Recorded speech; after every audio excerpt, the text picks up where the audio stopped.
早期主要是因为我们家是渔业世家，对，长期都是靠捕鱼为生。是，然后从以前阿祖、爷爷到我爸爸年轻的时候，其实他们都还是在捕鱼的。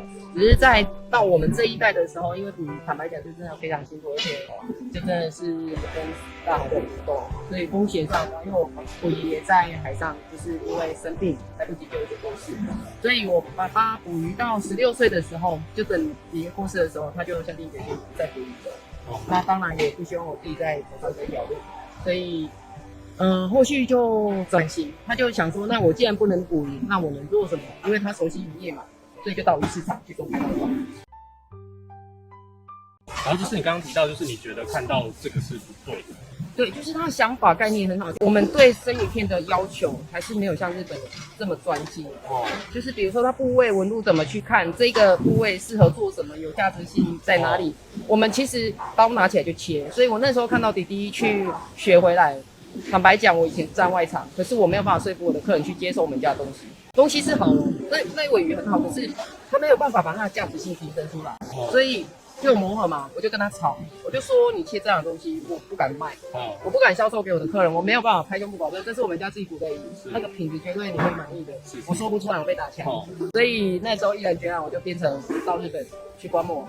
然后也刚好认识一些就是料理界的朋友，他们也在那边学。所以你是去日本学回来？对，就是也没有真的去当学徒，因为当学徒毕竟你知道在日本你要站上板前，你至少要花10年，很难。所以很幸运是刚好有这个关系。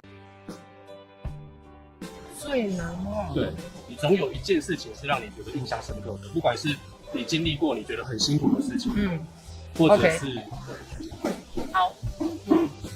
我印象很深刻，因为我以前就是拿笔，我在28岁之前还没踏入这个排列之前，我是没拿过刀的。那不是前期跟弟弟磨合吗？我跟他吵，那他当然也不服，因为我什么都不懂，你凭什么跟我讲这个？对，对，他觉得你又不懂啊，不然你来。好，我就印象很深刻，他讲的这句话真的刺到我。我觉得没有什么不可以的，对，所以我那时候去学，然后以前。因为你要接触鱼，你必须大概基本的知识要懂嘛，然后再来就是拿刀的基础要会。可是我就是白纸，就是只拿过笔没拿过刀，所以爸爸那时候有去应征那一种人家喜宴有没有要切很大量的，就是比如说好我5点我要100盒，那你就切给我这样，对。然后那时候我就自愿了，我就跟爸爸说好，那你大概你帮我准备什么？早上你们睡饱一点，我就自愿去切。我每天都开始从100盒一直切。每一天的手从来没有愈合过，就是每一天都有大大小小伤，从来没有是完整的这样。然后切到后面那有一定的心得出来了，就觉得可以了。那有一次我就站在板前这边，我就说我就跟我弟说，我觉得我可以了，我来切。然后刚好有第一个客人是我会拿，就是开始接触那个前台这边的第一个客人。我就问他要什么，他就跟我说我要多少钱的什么鱼这样，我就说好，那我帮你切。那当然就是很有自信啊。我刚下第2刀的时候，他就说。你不会切，你切这种鱼我不买，甩头就走了，就从这边就甩头就走了。然后那时候就很受伤，可是我那时候我内心告诉我自己，有一天我要让你回头来吃，指定要我切对。所以我就很努力在学，就是才会去日本啊，然后自己买大量的书籍在研究，然后跟台湾的日料店的师傅就都有长期在那边交流。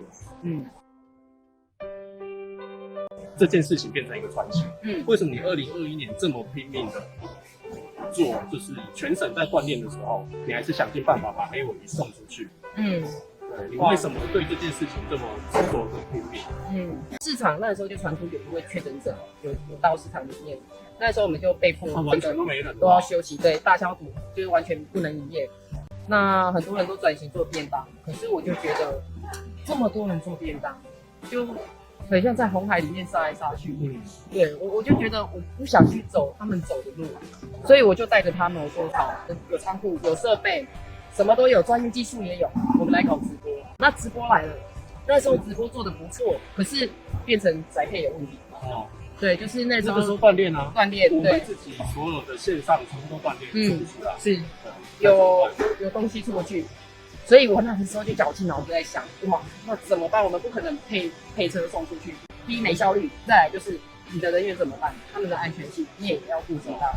所以那时候就想到我以前曾经配合的，就是东港的大型鱼，其实他们会从南部这样从东港这个地方一路到北部的那个基隆的卡马店，它是半夜的车上去的，所以我们就想说围堵的方式，他当天跑嘛，我们先送到没有，我们没有水车，我们就委托他们，就是送到基隆，就是反正北部这条线都有。好，我们就跟客户讲好。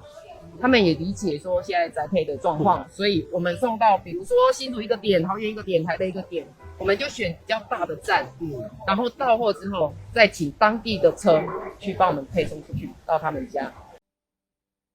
或者是未来王将，你希望带领这个地方，或者是你自己走到什么样的境界去 ？OK， 我曾经有一个期许，因为我曾经上过一门课。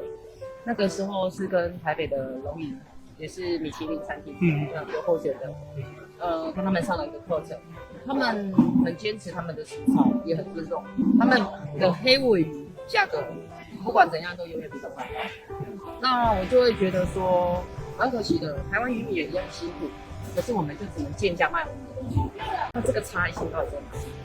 那去上了课程我才知道，他们的黑尾鱼或者大部分的鱼，他们都做活地处理。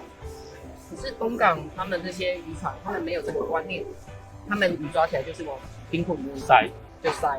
那好不好看不管，反正就觉得有抓到就有的卖钱。可是我那时候曾经跟他们交流，我内心非常痛，我就觉得说，人家抓一只，我们变成说我们要抓10只或20只才可以跟人家卖一样的价钱。对，你牺牲很多时间，你可能牺牲掉你的家庭，怎么就是一直在大海上。所以我一直很渴望说，如果有一天我也可以把这个力量变成说，让他们知道有活地处理这件事，那就从我们自家的渔场开始做。就是我说服我家自己渔船的船长愿意做活地处理。那当然就是比如说你一尾鱼，比如假设现在可以卖50万好了，我可能就变成用70万跟你卖，因为它价值性提升了嘛。对，那对他来讲是个保障，他也不用那么辛苦，而且现在渔业其实你货量你也知道，出去不见得真的赚钱。所以对这一块是我一直蛮想做的事。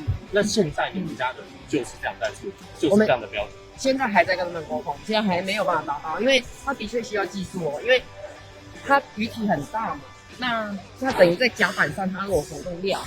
那你要去擦它的，就是大概脑偏这个部位脑神经，然后再串到它的脊椎水跟肌肉上，它是有难度的。我了解，但至少这件事情是你希望要去做到。是，我再问一下，那不管怎么样，至少你知道量处理的鱼出来的品质，所以目前王将提供出来的鱼，基本上都是在那个品质之上，这个没有错吧？就是对，还没做到活地处理，可是至少说我们在采买的过程，我们新鲜度的把关各方面，我们也有要求，对，蛮要求的。感谢。你有没有一些就是我们不要说正规，你有没有一些什么能够让鱼更美味的吃法可以推荐给所有人？我们会把三回夹一小块很像黄豆般的那个米粒放在鱼肉上面，然后用鱼肉就夹起来，用鱼肉的一角去沾酱油。所以基本上我只要沾一角酱油。对，就是一面嘛，就是比如上面我放在瓦萨比，然后鱼肉的底层去沾酱油，然后就一口吃。对，像有的台湾喜欢把它鱼肉自己再弄断或干嘛，其实都是不合适的，因为师傅在处理过程就会拿捏它的包对。了解。对，好，对，好，大概就先这样。好 ，OK，谢谢你，谢谢。拜拜。